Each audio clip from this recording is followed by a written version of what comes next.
No, and how do we react? I mean, we don't know what's happened here. We don't know the number of deaths. We don't know the sophistication of this attack. And you think the concert should go on because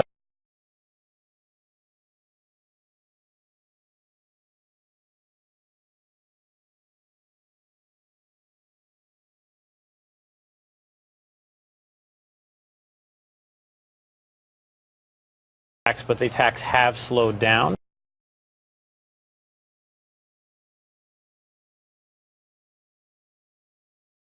And I think over time, I think the British law enforcement will get their arms around this. Just one point, because you did bring up an interesting subject that is worthy of discussion right now. And to some extent, when terrorists carry out attacks like this, what they are looking for is attention. So people often ask, well, why do you cover it? Why are you even talking about it, since this is giving them exactly what they want?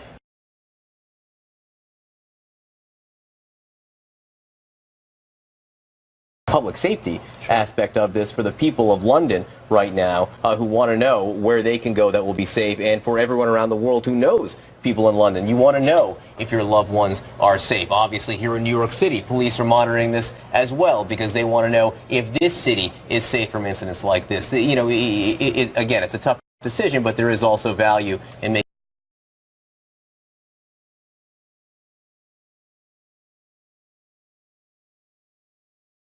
information. We've only received 8 lines of information from the law enforcement in London, the Met Police, sending out a few tweets overnight during the course of their investigation as this incident has been unfolding.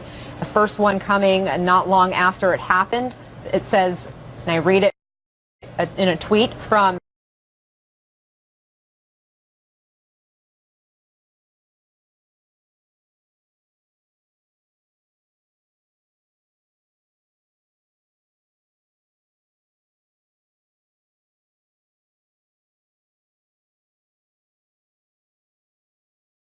midnight local time on June 4th, the incidents at London Bridge and Borough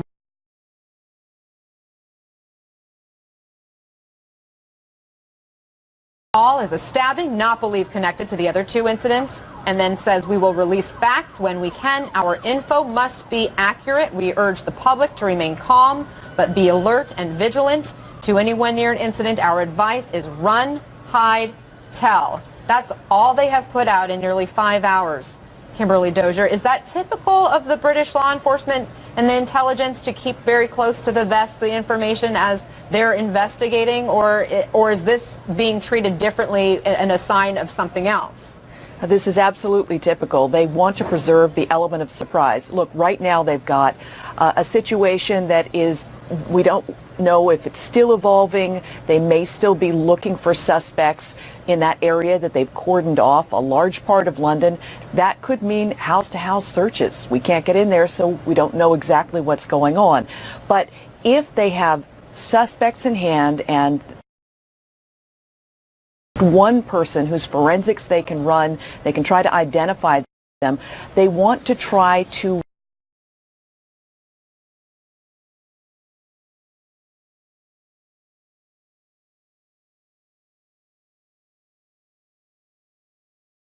leak.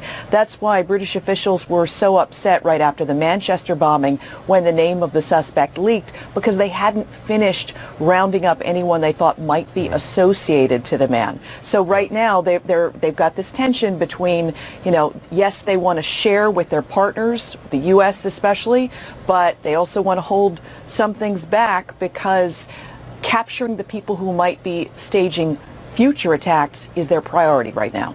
All right, Kimberly Dozier, stay with us. We need to squeeze in a quick break. We are following breaking news right now. In London, a stabbing attack and a van plowing into pedestrians on the crowded London Bridge as investigators continue their investigation. And 5 minutes after we here in the United States heard about the attack.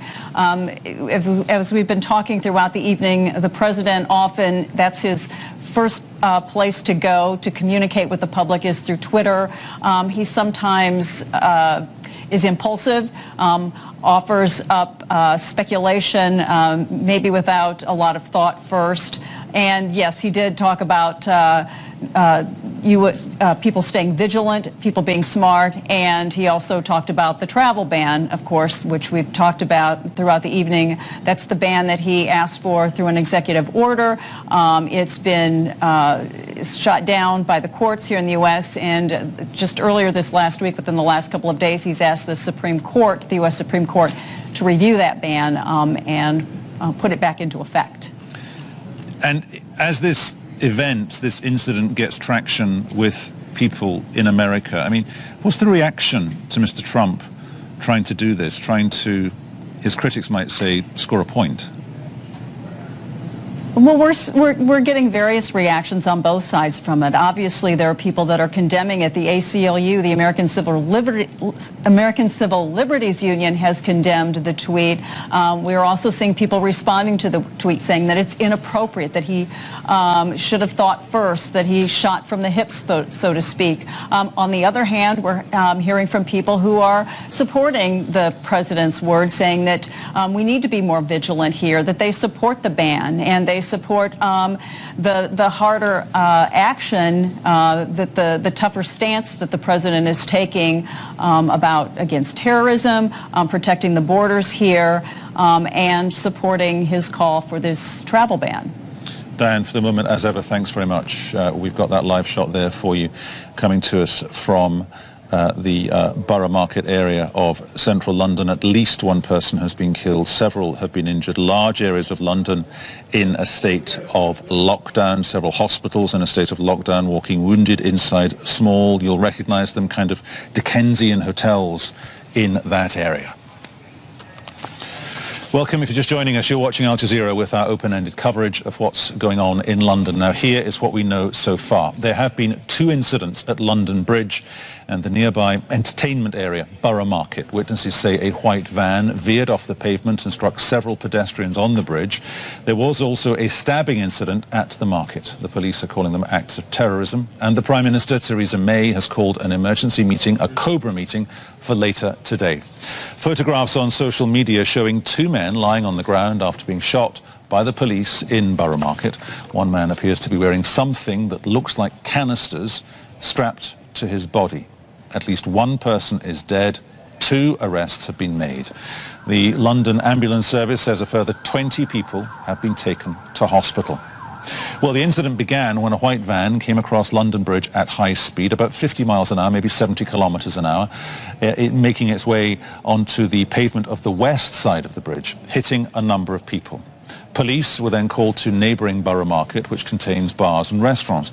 London Bridge Station has been closed. People in nearby buildings have been told to stay inside. Mariana Hond with the very latest. On a Saturday night, this part of central London is teeming with people. Emergency services and armed police responded quickly to find members of the public treating the injured as best they could. Witnesses say men drove this white van into pedestrians on London Bridge. They then reportedly got out of the vehicle and attacked people with knives on the bridge and in the surrounding area before escaping. Armed police shut down London Bridge and nearby underground stations. They then led dozens of people away from the scene with their hands above their heads. This footage was filmed inside a restaurant at the time. The panic and the fear clear in people's reactions as police tell them to take cover. It comes less than 2 weeks after 22 people, including 7 children, were killed in a suicide bomb attack at the end of a concert at the Manchester Arena. And just over 2 months since 5 people were killed and more than 50 wounded when a man drove his car into pedestrians on Westminster Bridge. He stabbed and killed a police officer before police shot him dead. One thing that these last few attacks show us is the strain that the UK security services are under. The UK security services are some of the best in the world, but if you think about the numbers that came out recently, just a couple of days ago it was revealed that the security services have around 23,000 potential jihadists on the radar. 3,000 of these are under active surveillance. The rest The other 20,000 are considered residual risks. And if you consider that the last two attackers, Khalid Masood in Westminster and Salman Abedi in Manchester, were both known to authorities but placed on the residual risks list, you can see the size of the problem here. There are 19,998 other people like Masood and Abedi who the authorities simply don't have the manpower to keep tabs on. The hunt for the suspects took police a short distance to London's Borough Market, where gunfire was exchanged, and then south of the River Thames to the Vauxhall area. Heavily armed police are now patrolling an ever-expanding police cordon as the hunt for the attackers continues. Miriam Nahond, Al Jazeera. Sonia Gallego live for us on the streets of London. Sonia, worryingly for the Met, worryingly, I guess, for the government as well, all the people they're trying to get to, all the people they're trying to find here, unaccounted for.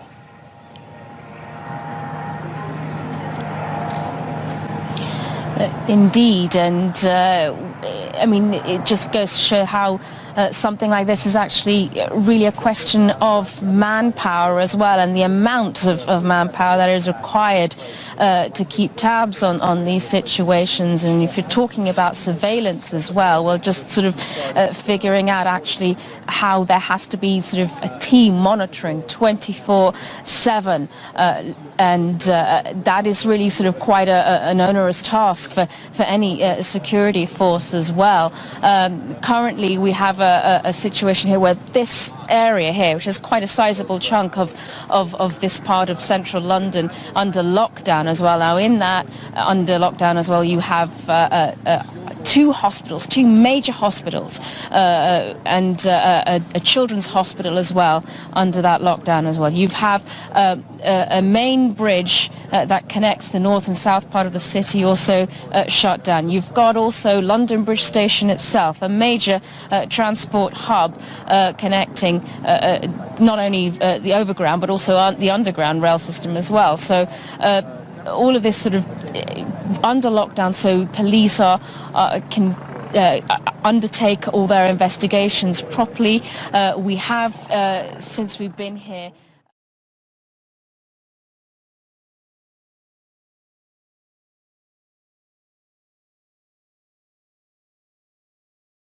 that is worthy of discussion right now. And to some extent, when terrorists carry out attacks like this, what they are looking for is attention. So people often ask, well, why do you cover it? Why are you even talking about it, since this is giving them exactly what they want?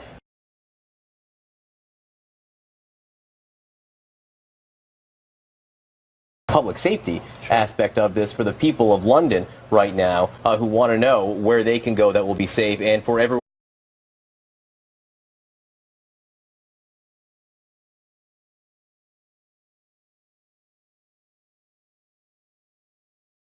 No, and how do we react? We don't know what's happened here. We don't know the number of deaths. We don't know the sophistication of this attack. And you think the concert should go on because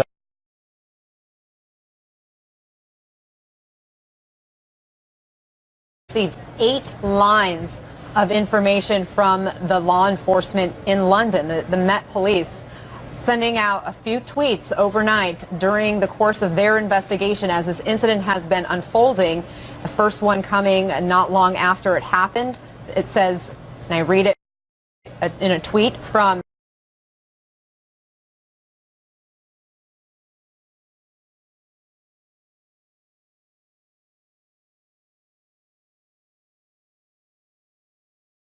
but the attacks have slowed down.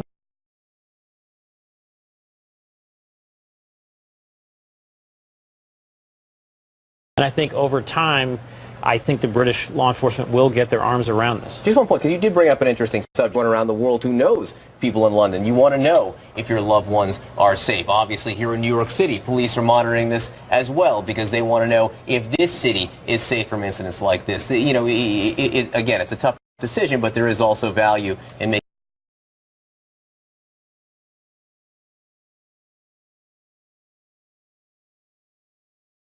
information. We've only received